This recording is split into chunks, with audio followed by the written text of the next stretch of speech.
Magandang gabi po. Ako po si Ana Patricia Mayer Licera, isa po sa mga apo ni Papay. Nais ko lang po magbigay ng mensahe sa kanya dahil po hindi po ako makakadalo. Unang-una nagpapasalamat po ako sa lahat ng sakripisyo niya, sa lahat ng pagtitiyaga niya. Hindi niya kami pinabayaan o iniwan, lalo na sa mga panahon kailangan namin siya. Nakakalungkot man pong isipin na ganun na po ang nangyari kay Papay, pero alam ko po na may maganda pang plano si Lord kung bakit po yun nangyari.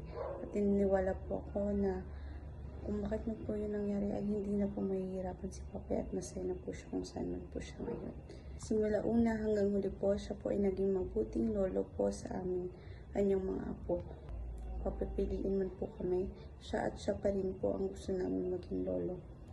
Dahil po sa pagiging mabait niya, pagiging pasensyoso sa lahat ng bagay po, at pagiging po sa kaya niya isakripisyo para sa kanyang mga apo. Alam ko, Papay, lumaban ka hanggang dulo. Kahit mahirap,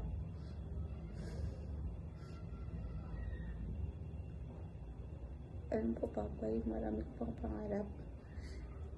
Salamat sa lahat. Hindi mo kami iniwan. Simula una hanggang dulo. Yun lang po. God bless po.